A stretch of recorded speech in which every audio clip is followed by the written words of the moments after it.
السلام عليكم ورحمة الله وبركاته.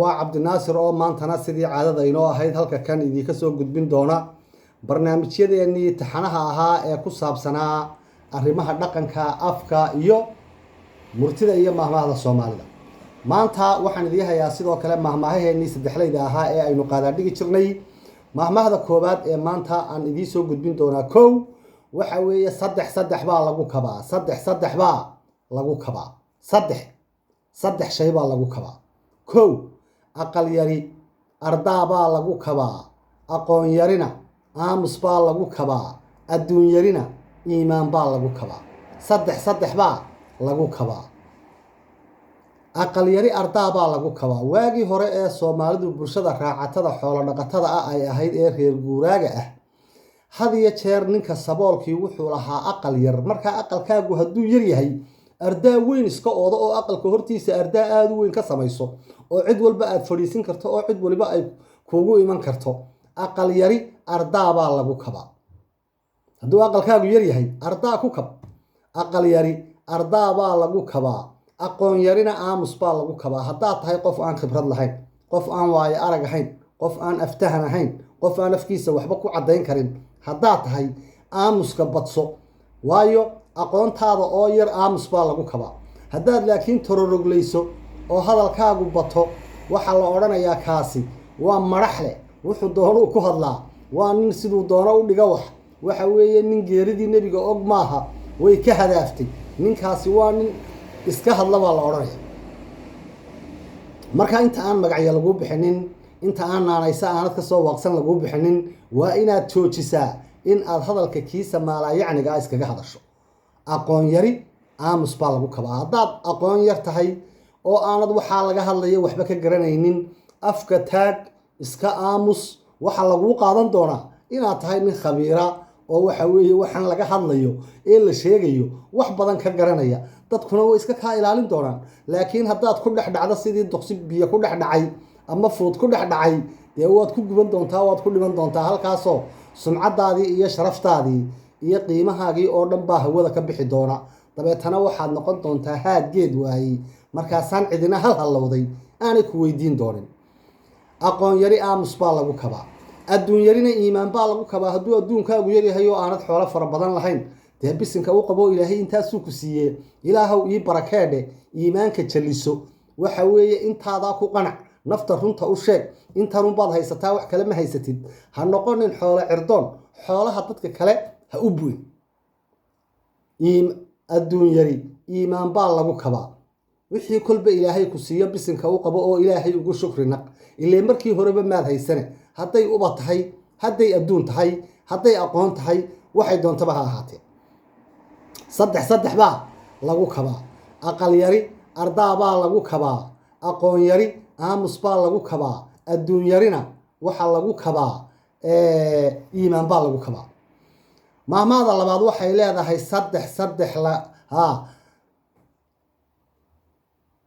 saddex lagama jeclaado saddex lagama jeclaado haddii aad saddex ka jeclaato waxay keentaa baa la yidhi gabow ayay keentaa weliba gaar ahaan raggay ku socotaa mahmaahdan saddex ragow saddex haddaad ka jeclaato gabowgaagaa soo degdegaya baa la yidhi hilibka haddaad garab un ka jeclaato gabowgaagaa soo degdegi caanaha haddaad barax un ka jeclaato gabowgaa kugu soo degdegi dumarkana haddaad garoob un ka jeclaato iyadana gabowgaa kugu soo degdegi baa layidhi maxaa la yidhi saddex haddii laga jeclaado gabowgaa kusoo degdega ragga kow hilibka haddaad garab un ka jeclaato waayo hilibka garabku waa raggii hore ragga laga sheekaynaya ee hilib cunka ahaa ee neefka jeexiisa cuni jiray maaha kuwan imika waslada ku waxa weeye ay caloosha ku xanuunayso kuweena imika jooga waslad baynaan qaadi karaynba hilibka markaa haddaad garab un ka jeclaata garabku dee waa waslad yar oo aan baruurna lahayn oo jeero badan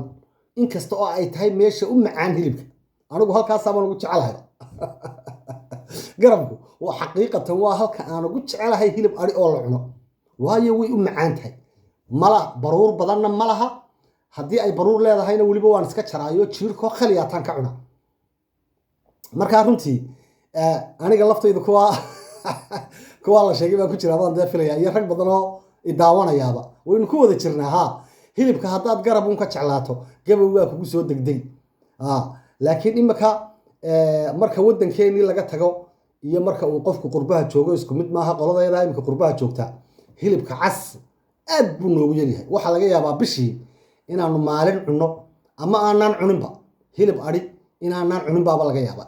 waxaa laga yaabaa bishii markaanu u badanna inaanu maalin cunno ama inaanaan cuninba. inta badan dadku waxay cunaan hilibka cad, kalluunka iyo digaaga. labadaasaa aad iyo aad dhulkan qurbaha oo dhan loo isticmaalaa, waayo way ka caafimaad badan yihiin waanay ka cillad yar yihiin hilibka cas. dhulkana waa dhul qabow, baruur iyada haba sheegin hadalkeeda wax vet leydhaa maba cuni kartidba, faatiska maba cuni kartidba totally. haddaad cuntana dee waxa weeye xanuun baad ka qaadaysaaba. marka hilibka haddaad garab uun ka jeclaato gabowgaa soo degdegi. caanahana haddaad barax uun ka jeclaato, caana la barxay oo biyo lagu daray maaha caana saxa, waa barax. caanahana haddaad barax uun ka jeclaato waxa weeye iyadana gabowgaa kugu soo degdegi. dumarkana haddaad garoob uun ka jeclaato, gashaantida maxaa kuu diidayde? dumarkana haddaad garoob ka jeclaato iyadana gabowgaa kugu soo degdegi ay yidhaaheen raggii hore. waaye mahmaahda ku xigta saddex laguma degdega baa layidhi. saddex laguma degdego, saddex xaalo laguma degdego, saddex arrimood laguma degdego. maqrib roobabow laguma degdego, dibadda looma baxo waayo waxba laga yaabaa inuu hanqariyo danab dhacaayo. markaa maqrib roobabow bixidiisa, guuridiisa, sahamintiisa xoolad laguma degdego. maqribka haddii ay xilli maqriba tahay oo uu roob da-aayo in aad dibadda soo meeraysato laguma degdego, waayo halis badan buu leeyaho waxaa laga yaabaa roobkaa da-ayaa inuu wax ku yeelaba. masale guurna laguma degdega baa layidhi, waa laga fiirsadaa. masale guur laguma degdego, waa laga fiirsadaa. dhulkaa la dhigaa, waa laga fiirsadaa, waa laga hubsadaa, waa laga baaraan degaa. shilinta iyo qodaxdaa laga guraa, waa la sahansadaa. haweenka iyo geelaba waa la hidda raacaa. wax badan bay soomaalidu ka tig. guurku marka hore waa sina dhuuban yahay, marka dambana waa sina ballaadha. waxa weye masale guur laguma degdego. hubsiimaa lagu daraa, barashaa lagu daraa. waxa weeye labadii qof waa inay isbartaan, qofba qofkii kale waa inuu ku qancaa, waa inaad meelo badan ka eegtaa gabadhii, gabadhuna sidoo kale waa inay ninka meelo badan ka eegtaa. kadibna markaasaa wax la isku darsan karaa. laakiin idinkoo aan isbaran, oon isku qancin, oon isfahmin, oon wax isla meel dhigin, sidee wax la isugu darsan karaa? ilaa waa shirkad guurkuye. waayahay masale guurna laguma degdego, madi dhaxalkiina laguma degdego. madigu waa nin kelidii ah oo aan dad kale la dhalan. ninkaasaa la yidhaahdaa madi. dhaxalkiisa markuu ninkaasi dhinto laguma degdego. madiga dhaxalkiisa laguma degdego. cagtaa loo dhigaa, waa la sugaa. hadday caruurtiisu caruur yaryar yihiin waxaa la yidhahdaa ha koraan caruurtiisu. xataa gabadhiisa dumaasheeda baa la yidhaahdaa laguma degdego. inkasta oo soomaalidu ay aanay dhulkaba dhigin oo marka uu ninku dhinto ama madi ha ahaada ama yuu ahaanine markaba walaalkii ama inadeerkii inkastoo uu dumaalo oo marka dhinac laga eegana waxay yidhaahdeen waa maslaxo, waa guur maslaxo. dumaasha iyo xigsiisankuba waa guur maslaxo oo ninka hadday gabadhu ka dhimato oo la siiyo gabadh yaroo xigsiisan oo gabadhiisii dhimatay ka yar, waxa weeye waa maslaxo. waxa loo danaynayaa ubadkii. haddii hadduu ninku dhinto oo waxa weeye markuu ninku dhinto walaalkiibaa dumaalaya gabadhiisii ama inadeerkii ama kii ugu soo dhowaa xagga nasabka. kaasi markuu dumaalana waxaa loo eexaynayaabaa laleeyahay caruurtii. laakiin imika waktigan jira iyo wacyigan jira inta badan waxay u badan yihiin mid caanaha uun ka cabadi. qurbaha waad aragtay maan malaynayaa in fara badan. qarankii soomaaliyeedna waa la midoo ninkii wax dumaalayay wuxuu u badan yahay 90% mid wixii yaraaye uu ninkii marxuumka ahaayee dhintay ka tegey gacanta la geliya caruurtii aan waxba kusoo kordhin. taana looma baahna. waayahay saddexdaana laguma degdego. maqrib roobabow laguma degdego, masale guurra laguma degdego, madi dhaxalkiina laguma degdego. mahmaahda ku xigtay ee aan ku soo khatimaya waxay leedahay